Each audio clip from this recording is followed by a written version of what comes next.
got a chance to see Maxxxine with Mia Goth. Let's talk about it right now.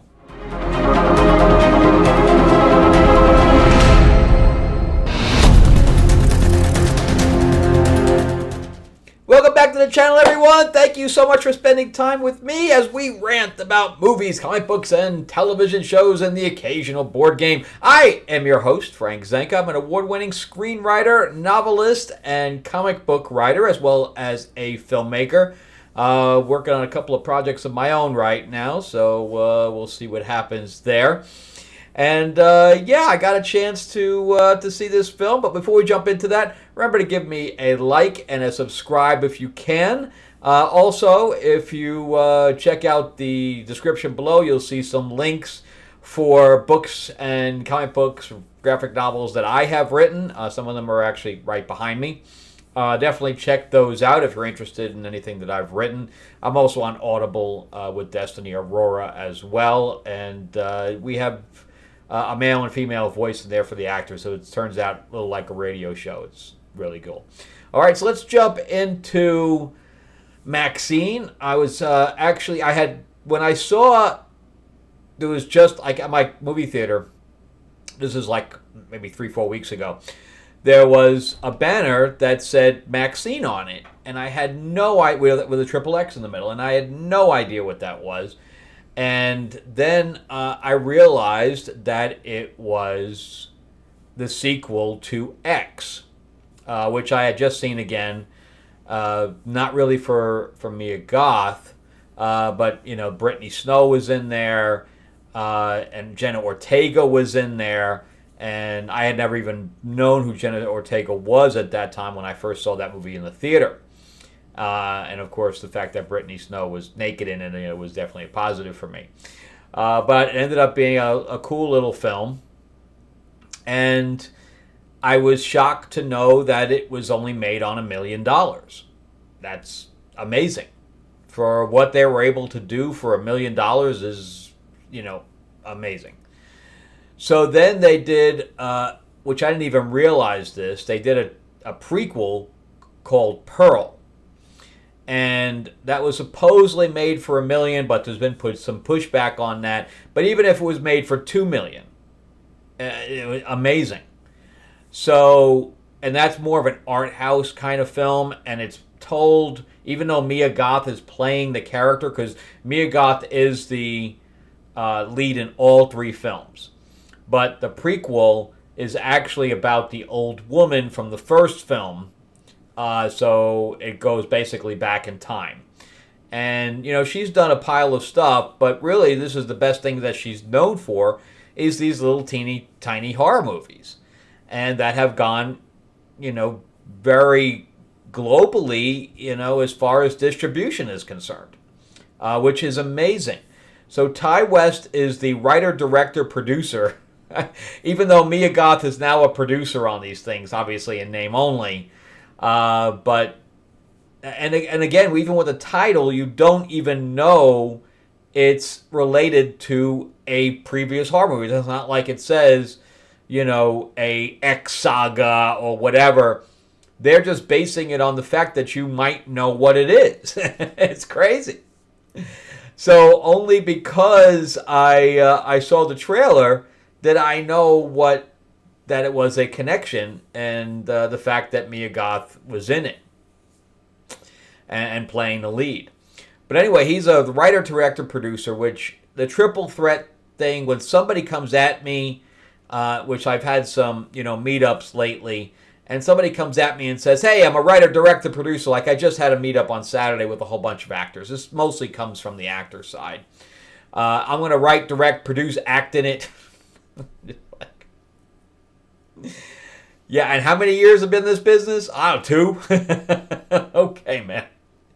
And you're going to act, write, produce, direct, suck somebody's dick. I don't know. You might as well just get the gambit, you know.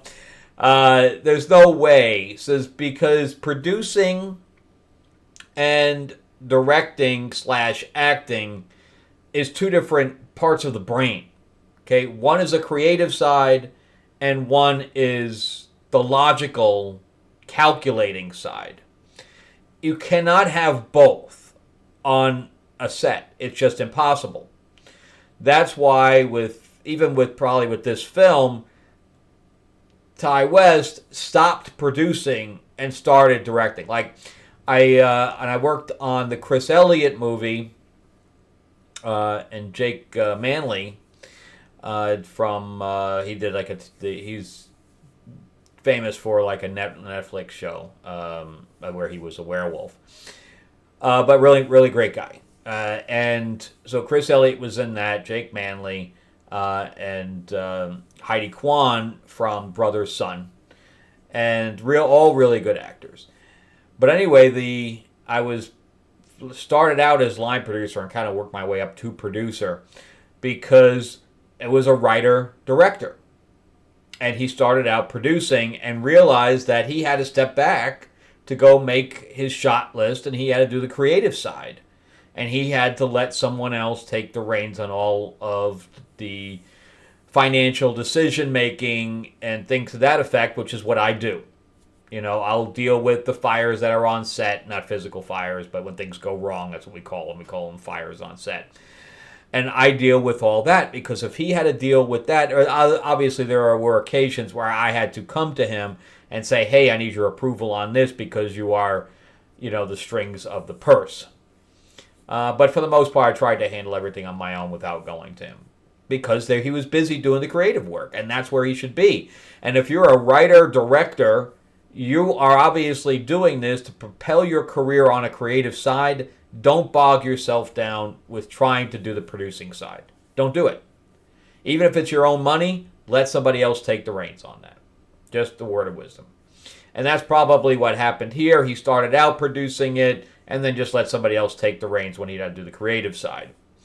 But anyway, so he obviously knows what he's doing because he is producing these things on a dirt level basis. And there's no way in hell that he produced this on $1 or $2 million. Because, listen to this cast. So not only did he have Mia Goth, that probably was coming back for Dirt Nothing again because she's probably which is why she's producer, because she's probably taking a cut on the back end. But he also had Elizabeth Debicki, who, if you don't know who that is, she was in Guardians of the Galaxy as the Gold Woman. And she also played Diana on The Crown, which is probably the best performance of Diana I have ever seen. I didn't even realize Diana was that tall until I looked it up because I'm like, damn, she's tall. She towers over everybody. The woman is 6'3" without heels, man. She towers over everyone. And then you had Lily Collins in here. I mean, true, her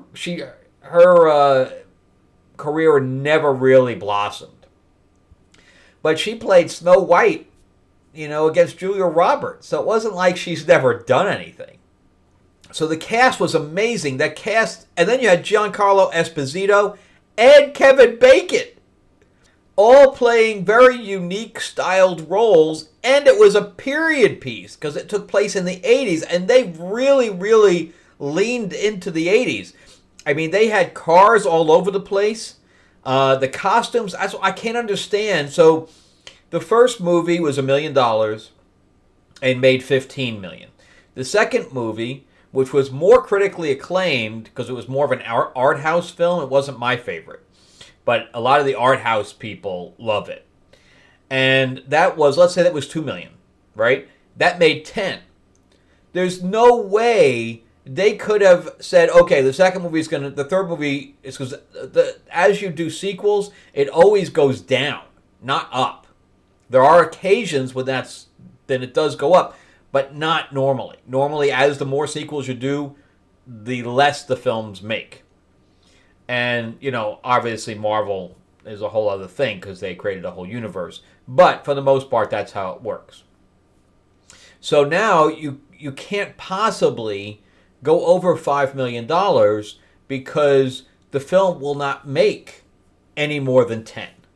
So you're probably stuck more at 3 or 4. If he made this movie for $3 or $4 million, hats off. The Ty West this is really the only films he's known for. Everything else he's done has been television. Like he did the Exorcist television show and things like that. he is not a top-notch Spielberg director that everybody's flocking to work with this guy. But Elizabeth Debicki is not a huge name. But she is an amazing, amazing actress. Lily Collins, that shows me that I could do a little teeny thing and maybe get these people to work, generally cheap. I don't know if they just did it as a favor for him. I don't know what kind of reach he has. But, damn. I'm hats off, man. I'm jelly. To do those kind of things. Like I said, I just worked with, Crispin Glover on a $2 million film. And we didn't have a huge cast like that. That's amazing. So anyway, I found the film very good. I think for me, it is my favorite out of the three, which I know I did listen to people's reviews, and obviously the more art house people think number 2 is great, and this one was more derivative. And I agree with that, where it is a serial killer situation. But I don't really call it derivative. I was missing the parts of the kills. I really wanted more of the kills. A lot of the kills are off screen, which I thought was a mistake. There was only really one kill. And then you also had Michelle Monaghan playing a cop. Again, it was, and the other guy from Ant-Man and the Wasp. Just amazing. He's played a lot of the gangster roles and stuff like that. But anyway, so he had a huge cast here, and Kevin Bacon really hit it out of the park with his role, I thought. He played a detective, and and even his voice was changed. He even changed his voice. Giancarlo Esposito, he's always great. They had a wig on him that gave him like more of an 80s hairstyle. And they did some of the big hair and stuff like that, which Wonder Woman 84 did not do. They really leaned into it. They had, the sneakers, like the Reebok high tops and stuff like that they had back in the day, stuff like that. And we had VHS tapes galore in this thing, because she is a porn star that wants to be a regular actress. That's the whole basis for this film. And she has somebody killing people around her. And they're blaming it on the Night Stalker, because I grew up in the 80s. I think the 80s was some of the best decade, ever. If I could go back to the 80s, I probably would. The music was better. I was just talking about the fact that the music in the 80s is unstoppable. They're still playing that stuff today. So yeah, they leaned into the 80s. We got the Night Stalker situation. This person, I'm not going to obviously spoil anything, but the killer is mirroring that, and it's killing people around her. But she can take care of herself, so it's almost like she's hunting the hunter, and that's where I found it interesting. She wasn't able to really take him out, kind of thing, and like she isn't like a girl boss, but she knows how to play the role of damsel in distress, and then turn around and surprise. But the acting is all great. I think that the look and the feel of the film really draws you in. Thankfully, the guy next to me was not on his phone. The woman next to him that he came with was on the phone occasionally, but I didn't even notice till the end, because A, he was blocking her for the most part, and B, I was really drawn into the film. I really liked the look and feel. I really liked the performances. I really liked that every character was different. I liked the attitude because this is almost like a Luke Skywalker situation where we saw her as the very low budget porn queen, or the one trying to be into porn. She wasn't even in it at this point, to a person that's really sure of themselves and really knows what they want. And, we see that in every portion of her life. And she gets excited about little victories, and, you're in that with her. And all the people that she surrounds herself with are all unique as well, and I appreciate that. And then the cops have their own thing. Like, one of the cops is, I forgot his name, from Ant-Man and the Wasp. he wanted to be an actor at one time, and he's playing the tough guy. And Michelle Monaghan's like, come on, man. And he's like, this is how you didn't make it as an actor. And you're like, what, you didn't like that performance? So again, we have all these little personalities. Then we had a scene where Elizabeth Debicki is the director of the film that Maxxxine is going to be acting in.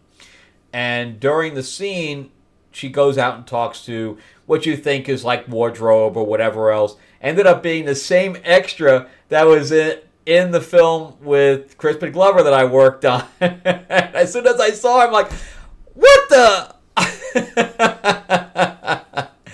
And I knew I wasn't mistaken because she had a very, she's very pretty and she has a very unique look. So I texted her immediately and I'm like, hey, were you in this film? And she's like, yes, it was a very fun film. And I'm like, oh, how was it to work with Debicki? And she's like, oh, she's really nice. I'm like, thank God.